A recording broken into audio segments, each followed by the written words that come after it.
आपके बीच में हमारी किसान नेता और हमारी वरिष्ठ कांग्रेसी पूनम पंडित जी आपके बीच में स्वागत करें। किसान नेता कांग्रेसी वरिष्ठ कांग्रेसी हमारे बीच में अभी हम इनको बुलवाएंगे। अभी आप अपने अपने स्थान पर ग्रहण कर लें।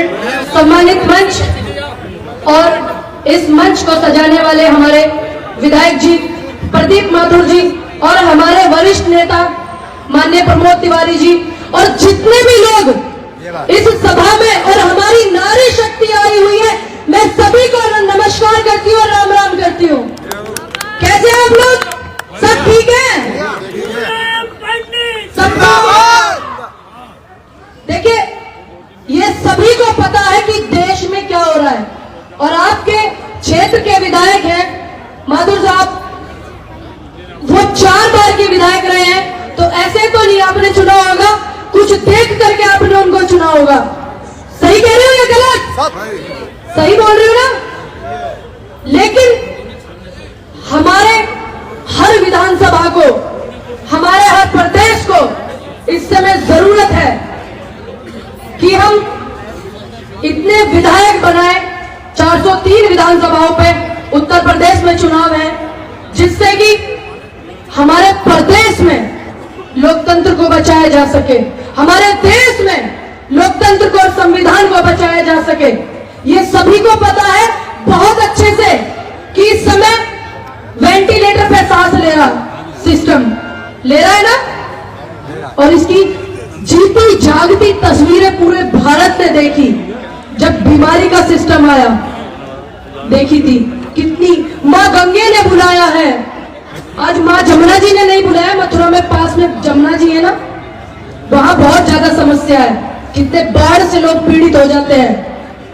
अब एक बार ये भी बोल दे वो कि माँ जमुना ने बुलाया है तो हमें भी अच्छा लगेगा, क्योंकि कल बरेली में प्रोग्राम था, आपने भी देखा होगा, मैराथन कांग्रेस परिवार से जो किया जा रहा है, बेटियों को जागरूक किया जा रहा है।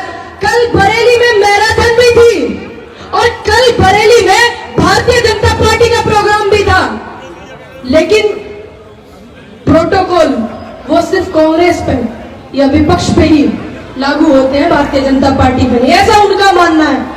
ऐसे ही हमारे हरियाणा में डॉक्टर साहब हैं, डॉक्टर देवेंद्र बलहारा, एक एक बात उन्होंने कंटेंट पे बोली कि बीमारी के लिए आपने क्या किया। आप भी सुन रहे होंगे, मैं बॉर्डर पे बैठी थी तब भी दूसरी लहर का सुन रही थी और अभी भी 2-3 महीने से सुन रही हूँ। हमारे एक्सपर्ट बता रहे हैं कि बीमारी आ रही है, चलिए जी आ रही है, बच के रहिए, अपना ध्यान भी रखिए। लेकिन भारतीय जनता पार्टी की तरफ से, हमारे यूपी के योगी आदित्यनाथ जी की तरफ से इस बीमारी के लिए कितने ऑक्सीजन प्लांट लगाए गए, कितने बेड। पिछली बार हालत आपने देखी थी, क्या वो किसान, वो मजदूर भूल जाएगा इस बात को कि कैसे अपनों ने अपनों को खोया था। कितने प्लांट लगाए, कितने हॉस्पिटल बनाए, कितने बेड बनाए और कितनी सम्मान निधि, कितनी किसान निधि थी। क्या आप लोग भूल जाएंगे वो आलम जब सड़कों पर आप लोग आ रहे थे, दिल्ली में से आपके लिए बसें भी नहीं चल रही थी, सोनू सूद जैसे लोगों ने आपको बसें मुहैया कराई थी, उत्तर प्रदेश की सरकार और भारत की सरकार सो रही थी। क्या भूल जाएंगे आप? नहीं भूलेंगे। मुझे तो लगता नहीं कि आप बेखुदी का वो आलम भूल पाएंगे। पूरे देश ने वो नजारा देखा था, कितनी सारी संस्थाएं, कितने सारे लंगर, जो बॉर्डर पर बैठे थे किसान, उन्होंने भंडारे, सिख समाज के लोगों ने, हिंदू समाज के, सनातन धर्म के लोगों ने, मुस्लिम समाज के लोगों ने, सभी ने लगाए थे मिलकर के। लेकिन कोई भी नेता दूरबीन से नहीं दिख रहा था भारतीय जनता पार्टी को। दिखे थे क्या आपको? दिखे थे? नहीं। गाजियाबाद में वीके सिंह जो है, भारत सरकार में मंत्री भी रहे हैं, उनका एक मैटर सामने आया था और मुझे गर्व महसूस होता है इस बात के लिए कि हमारी जुझारू नेता डॉली शर्मा, उन्होंने ऑक्सीजन मुहैया कराई थी उनके रिश्तेदारों को। गर्व महसूस होता है मुझे तो जब ये नेता कहाँ चले जाते हैं, अब कहते हैं कि वो आ रहे हैं प्रदेश में और वो आ रहे हैं प्रदेश में। जब हाथरस में, उन्नाव में, बरेली में ऐसे ऐसे कांड हो जाते हैं, जब कोई नेता क्यों नहीं आता? ये सारी नारी शक्ति बैठी हुई है, मैं नमन करती हूँ आपको और आपके हौसले को कि मौसम की इतनी मार हो रही है फिर भी आप यहाँ पे अड़े हुए हो। मैं धन्यवाद करती हूँ आपसे, आपका दिल से कि आप प्रदीप माथुर जैसे लोगों के साथ में हो। कुछ तो बात होगी माथुर साहब में, ऐसा नहीं है कि आप ऐसे ही खड़े हो। और ये कोई सभा नहीं थी, ये एक ट्रेनिंग के लिए आपको बुलाया गया था, लेकिन संख्या में आप लोग आए। मैं हैरान हूं कि इतनी मौसम खराब होने के बावजूद भी आए, लेकिन आप लोग एक व्यक्ति जोड़ता है 5000 लोगों को, रिश्तेदार, मामा, फूफी, ताई, चाची, पता नहीं किस किस को। तो जब यहां से आप जाओ तो आप ये सोच करके जाना कि हमारे कांग्रेस परिवार ने इंदिरा गांधी जी जैसे प्रधानमंत्री दिए हैं जिनकी शहादतें हुई हैं। राहुल गांधी जी ने अपनी दादी को खोया है, अपने पिता को खोया है, अपने चाचा को खोया है। राजीव गांधी जी जैसे प्रधानमंत्री और महिला मुख्यमंत्री भी हमारे देश में कांग्रेस परिवार ने दिए। ये महिलाओं का कितना सम्मान करते हैं, देखा था ना। अभी पिछली बार चुनाव हुआ लखीमपुर खीरी में, इनके ही कार्यकर्ता चीरहरण करते हैं, चाहे बेशक वो समाजवादी की कार्यकर्ता थी, लेकिन मैं फिर भी उनके साथ हूं। क्यों? क्योंकि वो देश की बेटी थी। बेटियों पे अत्याचार नहीं सहेंगे, किसानों का अपमान नहीं सहेंगे, क्योंकि मैं मथुरा में हूं। मथुरा की सरजमी को मैं नमन करती हूं, ठाकुर जी की नगरी में हूं। हमारे पार्टनर है वो। बाकी आप लोग सभी किसान हैं, इधर बहुत किसान हैं। मैं जिस यूनियन से आती हूं यहाँ पे बहुत लोग किसान हैं, वो मुझे बताते हैं।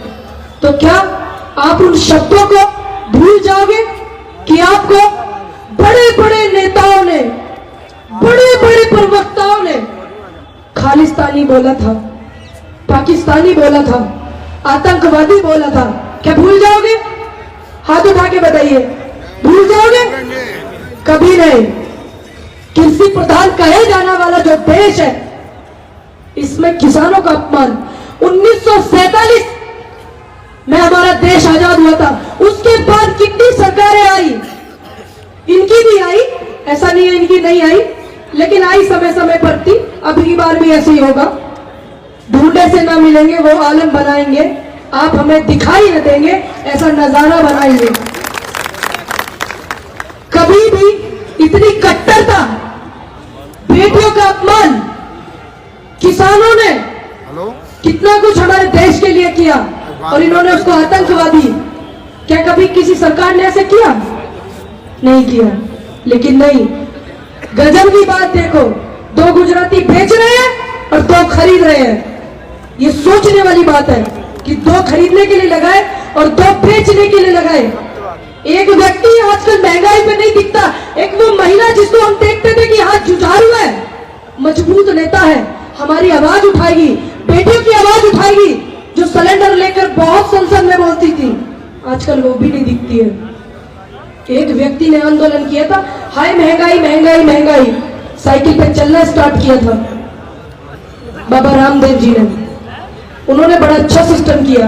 उन्होंने बोला काम धंधा छोड़ो, योग करो, काम धंधा छोड़ो, योग करो। अब तुमने योग करना चालू कर दिया, अगले ने काम धंधा कर दिया कि नहीं? तो हमें हर वो काम करना है, हमें संसद में भी बैठना है, हमें पार्लियामेंट में बैठेंगे क्यों नहीं बैठेंगे? जितने भी ये ट्रैक्टर वाले और बुग्गी वाले हैं, देश का नजारा अलग होगा। आप देख लीजिएगा, मेरा मानना है जब प्रदीप माथुर जी के पीछे बहुत सारे विधायक बुग्गी में शपथ लेने जाएंगे और ट्रैक्टर में लेने जाएंगे, आप देखना देश का जो नजारा है वो अलग होगा और इतिहास फिर से दोहराया जाएगा। क्योंकि अति हर चीज की बुरी है कि नहीं? अभी अभी आप अपने पूरे सोशल मीडिया खोल करके देखना, एक मुद्दा चल रहा है हरियाणा में, सरकार है भैया इनकी, वहां खट्टर साहब मुख्यमंत्री है, तो सोचा जिक्र भी कर ले। एक व्यक्ति ने सिर्फ कंटेंट के साथ ये बोला, देवेंद्र बल्हारा ने, कि मास्क लगाने से ये होता है। उस कोर्ट ने ये कहा और वर्ल्ड ऑर्गेनाइजेशन ये कहती है और ये कहती है, मतलब बिल्कुल सही सही बातें कंटेंट के साथ में। और एक कर्म पत्रकार है, उसने उस चीज को दिखा दिया। देखना सोशल मीडिया खोल करके, तो आज वो लोग तीसरा दिन है उनको अरेस्ट किया हुआ है। और वो बेस्ट काउंसलरों में से आते हैं, जितने भी हरियाणा के प्रधानमंत्री है, मुख्यमंत्री है, मंत्रिमंडल है, वो सभी के बच्चे उनसे क्लासे लेते हैं। लेकिन सिर्फ उस व्यक्ति को सच बोलने की वो मिली। लेकिन प्रदीप माथुर जी, आपको भी इन समस्याओं का सामना करना पड़ सकता है, आप सबको इनका साथ देना पड़ेगा। तो आप ईमानदारी से बताइएगा कि आप साथ देंगे कि नहीं? आपसे ज्यादा आवाज मेरी आ रही है, साथ देंगे कि नहीं? देंगे, क्योंकि हमारे देश को जरूरत है, उन बेटियों को जरूरत है जिनका बलात्कार हो जाता है, उन तमाम किसानों को जरूरत है जो कर्जा हो जावे। अभी अभी हमारे प्रमोद तिवारी जी अंकल बता रहे थे कि भारत में सबसे ज्यादा महंगी बिजली उत्तर प्रदेश में है। क्या कभी हुआ पहले ऐसा? नहीं हुआ। ये ऑनलाइन करो, शिक्षा ऑनलाइन करो और बिल ऑनलाइन करो। लेकिन एक बात ध्यान रखना, सारी चीजें बेशक ऑनलाइन हो जाएंगी, लेकिन रोटी वो किसान ही आपको देगा, अन्न वो किसान ही देगा। कोई वेबसाइट, कोई अमेज़न, कोई फ्लिपकार्ट नहीं देगा।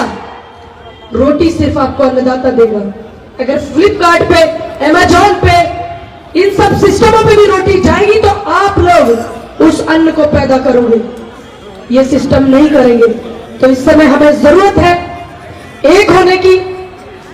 और एक बेटी निकली है भ्रष्टाचार को हटाने के लिए, प्रियंका गांधी जी। एक बेटी निकली है लोकतंत्र को बचाने के लिए, एक बेटी निकली है संविधान को बचाने के लिए। और सबसे बड़ी बात है, एक बेटी निकली है बेटियों को आगे बढ़ाने के लिए। तो इस समय बहुत जरूरत है कि हम सब मिलकर के सिर्फ एक बात को ध्यान में रखें कि हमारी नेता प्रियंका जी है, हमारी नेता इंदिरा गांधी जी की पोती है, हमारी नेता राजीव गांधी जी की बेटी है, हमारी नेता राहुल गांधी जी की बहन है। क्योंकि ये सोचने की बहुत जरूरत है, क्या कोई सरकार में ऐसा एमपी एमएलए या मुख्यमंत्री है जो बैठ करके बात कर सके राहुल गांधी जी से, प्रियंका गांधी जी से नजरें मिला सके? है क्या? नहीं है। क्यों नहीं है?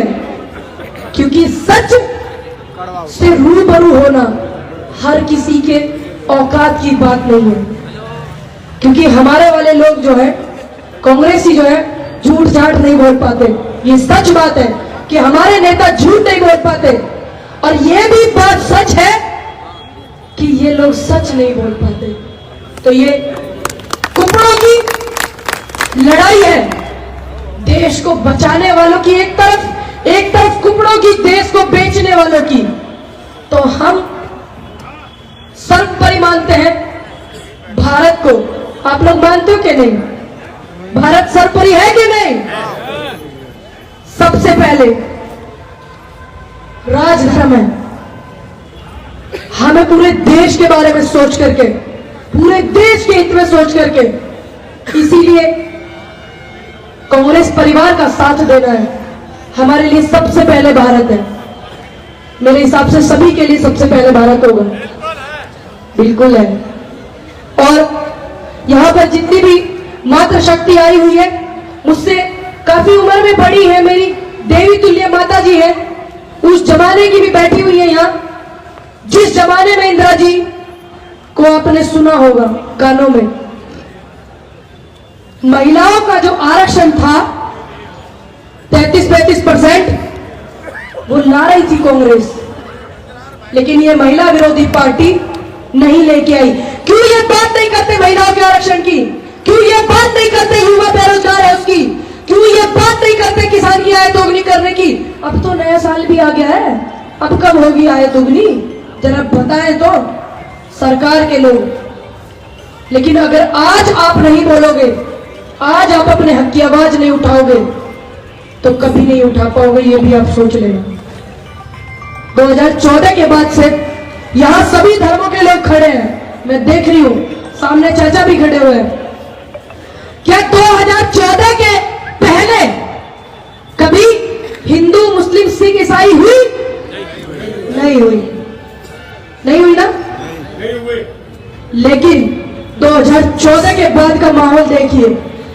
मैं इस मंच से सभी धर्मों के लोगों से अपील करूंगी हाथ जोड़ करके कि ये हमें लड़ाएंगे, भिड़ाएंगे, और आप अपने अपने सनातन धर्म, ये मुस्लिम धर्म, सिख धर्म, बौद्ध धर्म, सभी के लोग हैं यहाँ, तो आप अपने लोगों को बस ये समझाइएगा, किसी से कोई चूक हो जाए तो माफी मांगने से बड़ा कोई उपहार नहीं होता। लेकिन लड़ना मत। अगर आप लड़ पड़ोगे तो हमारे देश का ही नुकसान होगा सबसे ज्यादा। मैं तो धन्यवाद करती हूँ गुड़गांव के लोगों को। आपने देखा था ना कितना फैला रहे थे हिंदू मुस्लिम, हिंदू मुस्लिम। कितने सनातन धर्म की बेटियों ने कितनी अपने घरों में जगह दी मुस्लिम धर्म को। कितना मुस्लिम धर्म के लोगों ने बॉर्डर पे सनातन धर्म को लंगर खिलाया और चाय पिलाई। कितना सिख धर्म के लोगों ने प्यार किया, क्योंकि एकता थी, मजबूती थी, इसीलिए वो बिल भी वापस हुए। अगर आपकी और हमारी और इस देश की एकता और भाईचारा बरकरार रहा तो आप देखना भारतीय जनता पार्टी भी वापस होगी, ये मेरा मानना है। तब तक आप अपना ध्यान रखिएगा और नजर भी जरूर रखिएगा, पैनी करके वो भी, क्योंकि बहुत कुछ सिस्टम हो रहा है। और आज भी बेशक कितने ही चुनाव हो गए हो, अभी हुए थे उपचुनाव, लेकिन फिर भी मैं ये बात बोलूंगी कि जिस मशीन को ये डिक्लेयर कर दिया गया हो कि हाँ मशीनरी है, छेड़छाड़ हो सकती है, तो मैं फिर भी चाहूंगी कि आप लोग एक आवाज इस बात के लिए उठावे। तब तक के लिए आप अपना ध्यान रखिएगा और प्रदीप माथुर जैसे हमारे बड़े भाई हैं उनको सपोर्ट करती रहेगा, और भी ऐसे विधायक बनाइएगा। प्रदीप माथुर जी से अनुरोध करती हूँ, इधर बुक्की वाले, घोड़े तांगे वाले, ट्रैक्टर वाले और जो पढ़े लिखे हमारे युवा बेरोजगार हैं उनको MP MLA बना करके पार्लियामेंट में ले जाइएगा। नमस्कार, जय हिंद, जय भारत।